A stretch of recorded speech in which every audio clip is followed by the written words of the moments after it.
मैं सबसे ज़्यादा अगर अपनी आइडियोलॉजी किसी के पास मानता तो बाबा साहब ही है। वो इतना ज़्यादा रियलिस्टिक बंदा, और कोई मेरे को बहुत सारी बुक्स पढ़ी है, बहुत सारी हिस्ट्री पढ़ी है, उससे ज़्यादा रियलिस्टिक बंदा मेरे को कोई दिखा नहीं। नमस्कार, मैं पूनम बोध। आप देख रहे हैं आपका अपना चैनल देखिए पूरा सच डीपीएस न्यूज हरियाणा। आज आप मेरे साथ में तस्वीरें आप देख पा रहे होंगे ललित कुमार जी, जो हांसी शहर के अभी अभी अभी कुछ समय पहले जो चयनित हुए हैं आईपीएस। हांसी शहर के दूसरे आईपीएस हमारे साथ में मौजूद है और साथ में तस्वीरें आप देख पा रहे होंगे सुरेंद्र बेरवाल जी, जो एचपीएस हैप्पी पब्लिक स्कूल के प्रिंसिपल हैं। और साथ में हमारे साथ में तस्वीरें आप देख पा रहे होंगे संजय बुटानी जी, हांसी शहर के एक वरिष्ठ पत्रकार हैं। और बाकी जो हमारे बुद्धिजीवी समाज के जो लोग हैं वो सभी यहाँ पर फिलहाल मौजूद हैं। सबसे पहले हम बात करेंगे आईपीएस ललित कुमार जी से। आज हैप्पी पब्लिक स्कूल में सर पहुंचे हैं, किस कार्यक्रम के चलते पहुंच रहे हैं?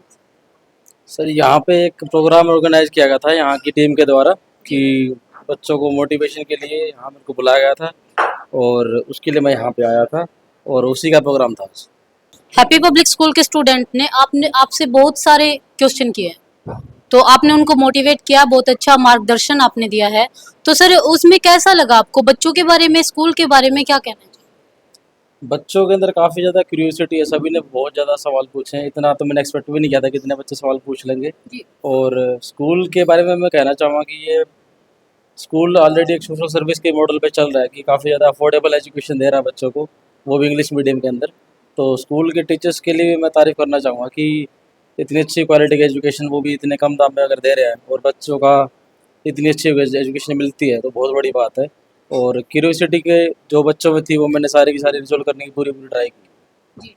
सर देखिए, हैप्पी पब्लिक स्कूल के ज़्यादातर जिन स्टूडेंट ने आपसे क्वेश्चन किए हैं उसमें ज़्यादातर ये सवाल था आईएएस या फिर आईपीएस, यानी कि आपके कदमों पर चलने की वो लोग कोशिश कर रहे हैं। क्या लगता है सर, आप अपना वो बताइए कि आप बार बार बीच बीच में आके इन बच्चों को मोटिवेट इसी तरीके से करते रहेंगे? हाँ बिल्कुल, जब भी समय मिलेगा मैं ज़रूर आऊँगा। वैसे इन्होंने बहुत समय पहले पूछा था मेरे से, यहाँ की टीम ने, तो उस टाइम मैं बिजी था, लेकिन जैसे मेरे को टाइम लगा मैं आया हूँ।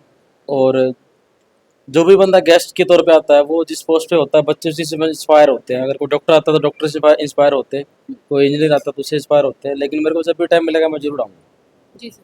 अब आपके बारे में बात कर लेते हैं सर। देखिए, आईपीएस बने आप, जैसा कि मैंने बताया हांसी शहर के दूसरे आईपीएस हैं। सर किस तरीके का सफर रहा आपका यहाँ तक? मेरा तो स्टार्टिंग से बताऊँ, मैं 8th क्लास तक मेरी जो एजुकेशन रही वो गवर्नमेंट स्कूल में रही, हिंदी मीडियम में। फिर मैं हासिल से पढ़ा, एसडी मॉडर्न में पढ़ा मैं 2 साल, के बाद मैं हिसार में रहा। मैं वहाँ पे विश्वास से पढ़ा मैं 2 साल 11th-12th में। फिर आईआईटी दिल्ली चला गया, वहाँ से मैंने बीटेक की।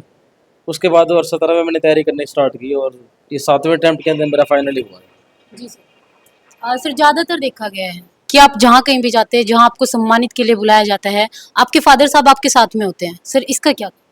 फादर साहब का बहुत बड़ा रोल रहा है, इन्होंने हमेशा अप्स एंड डाउन में सपोर्ट किया है।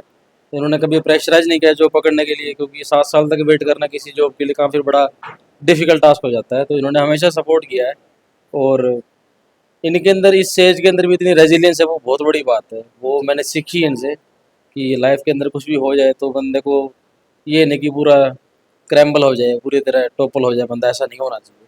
तो उनका काफ़ी ज़्यादा योगदान रहा है, मम्मी का भी बहुत रहा है और पापा का भी बहुत रहा सर आपका यहाँ तक का पहुँचने के सफ़र में सबसे ज़्यादा क्रेडिट आप किसको देंगे? है।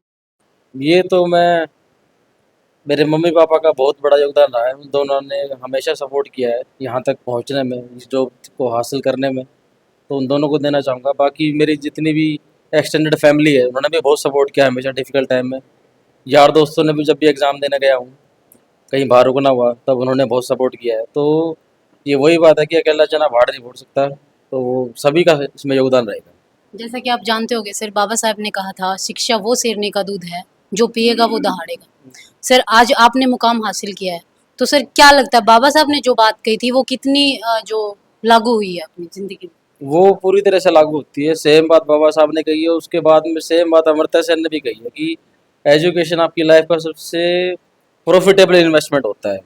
तो बाबा साहब की जो बात है उसको बाद में अमर्त्य सेन ने भी दोहराया, और वो मैं मेरी लाइफ में तो देख पाता हूँ कि अगर मेरे माँ बाप ने इतना मेरे पे पैसा लगाया है, मेरे छोटे भाई पे लगाया, मेरे पे लगाया, बहन पे लगाया, तो वो मतलब कि वर्थ इट लगाया है, वो बहुत काम आया, क्योंकि फाइनली उसने पेड ऑफ किया है।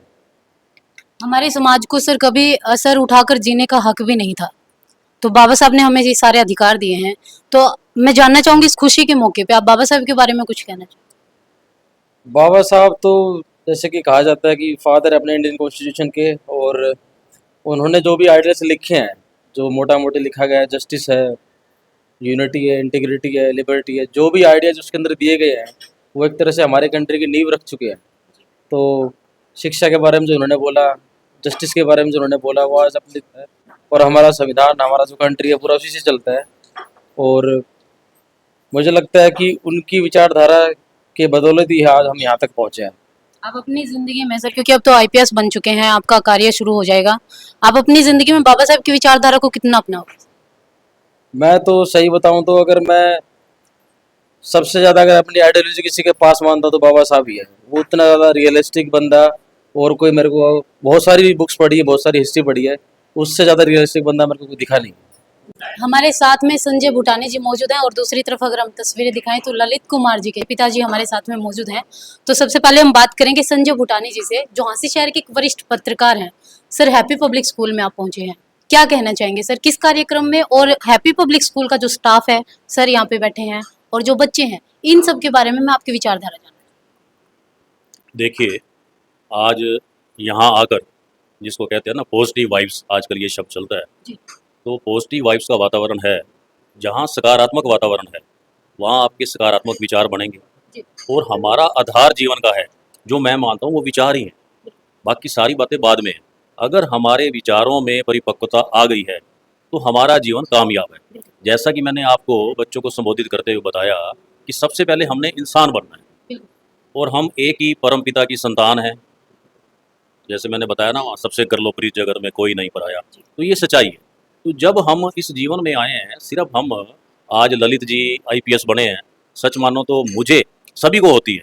जब ऐसा बच्चा, आज मुझे करीब 35 वर्ष हो गए यहाँ पत्रकारिता करते हुए, हर तरह की न्यूज़ सामने आती है। जब इस तरह की न्यूज़ आती हैं तो मेरे अंदर एक खुशी की लहर होती है कि बहुत अच्छी न्यूज़ है, पॉजिटिव न्यूज़ है। तो ऐसे लोग दूसरों को प्रेरित करते हैं। वैसे ये मुझे तो लगा, मैं इनको कह रहा था शर्मीले बहुत हैं, तो इन्होंने जो बुद्धराम जी ने किन विपरीत परिस्थितियों में अपने बच्चों को पढ़ाया और ये लोक सेवक तक पहुंचे, ये अपने आप के लिए प्रेरणा स्रोत है एक। तो इनके लिए भी शुभकामनाएं, बाकी सभी के लिए शुभकामनाएं। तो जैसा कि मैं कह रहा था कि आज बच्चों को मानसिक रूप से परिपक्व होना चाहिए। जो एक तरह तो हमला होता है, जैसे हमने पीछे देखा ऑपरेशन सिंदूर, और एक जो हमारे देश में खास तौर पे बचपन के ऊपर, किशोर अवस्था में युवाओं के ऊपर जो एक ये टेक्नोलॉजी का हमला हो रहा है, जो जिसको हम कह सकते हैं मोबाइल का हमला हो रहा है, ये हमें एक तरह से गर्त में लेके जा रहा है। आज सबसे बड़ा विषय है कि हम बच्चों को इस हमले से बचाएं। इसमें जहाँ टीचर्स का योगदान अपेक्षित है, वहीं पेरेंट्स का योगदान भी अपेक्षित है, और समाज का भी योगदान अपेक्षित है। हम सभी मिलके चले। जो एजुकेशन का मतलब यही है, एजुकेशन का मतलब यही है हम शिक्षित बने। शिक्षित का मतलब ये नहीं है कि हम किताबें पढ़ गए, अच्छी नौकरी मिल गई, ठीक है ना, डिग्रियाँ ले ली हमने। शिक्षित बनने का ये मतलब है, जो मैं मानता हूँ, कि हम दिमागी रूप से, मानसिक रूप से विकसित हों। जब हम विकसित हो जाएंगे तो वो एक स्टेज ऐसी आती है, कोई भी हमें पराया नहीं लगता। सभी तरफ हमें खुशियाँ चाहते हैं, सभी तरफ हम देखते हैं कि सभी खुश रहें, सभी हम एक जैसे हैं, सभी तरक्की करें। हम देखा जाए तो ये हमारी जीवन यात्रा ही है। किसी ने 50 साल जीना है, किसी ने 60, किसी ने 40, और सबसे बड़ा सच ये है कि हम सभी ने चले जाना है। जब चले जाना है तो हम कुछ अच्छा करके जाएं। जिस भी क्षेत्र में हैं, जिस भी फील्ड में हैं, आप किसी भी क्षेत्र में हो, आप उसमें अच्छा कर रहे हो तो यही कर्म है, और इसी को धर्म कहा गया, और यही शिक्षा हम सभी को दे। तो यही मेरा संदेश है। धन्यवाद।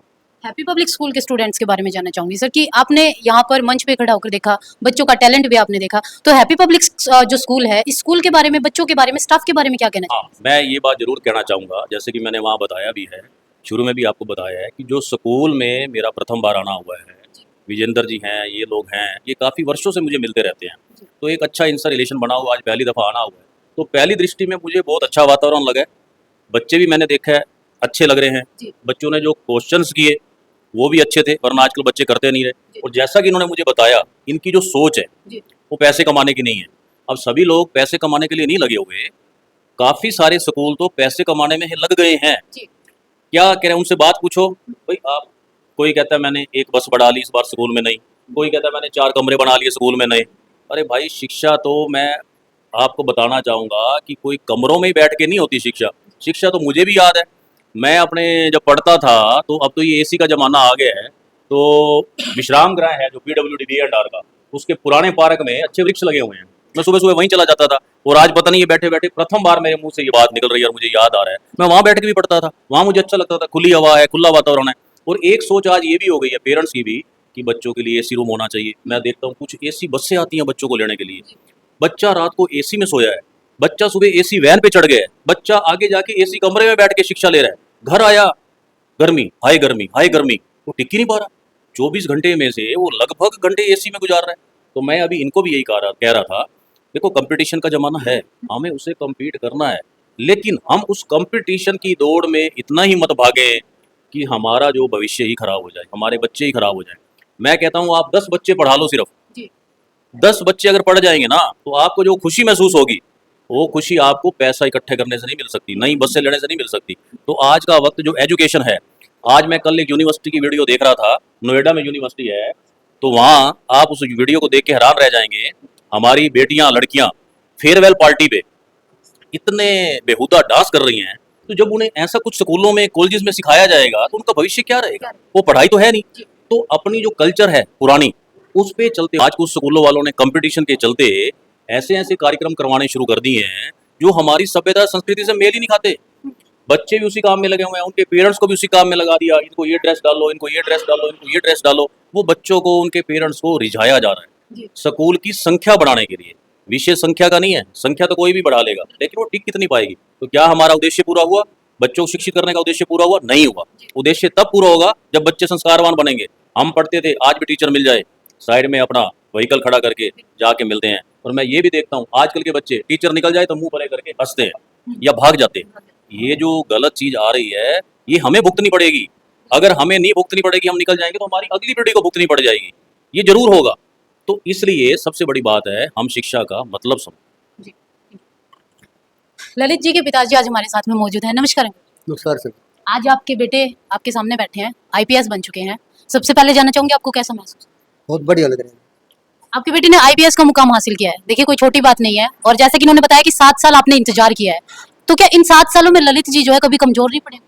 नहीं, कमजोर नहीं पड़ेगी। आपने इनका साथ हमेशा दिया साथ दिया बचपन से लेके तो उस उम्र तक। है जी, जी सर। पढ़ाया लिखाया है, आज आईपीएस बन गए। इतना मजदूरी कर करके भी मैंने बच्चों को पढ़ाया। जी 3 बच्चे हैं, एक तो आईपीएस बने आपके सामने बैठे हैं, एक भाई अमन कुमार है, वो एमबीबीएस डॉक्टर जी। उड़ीसा काम कर रहे हैं। जी सर। एक लड़की है जिस किरण बाला, वो चंडीगढ़ 17 सेक्टर में क्लर्क लगा दिया। तीनों बच्चे दुख पा करके मैंने इनको बच्चों को पढ़ाया, किसी तरह पढ़ाया और फिर अपना जीवन संघर्ष में रहा है। जी।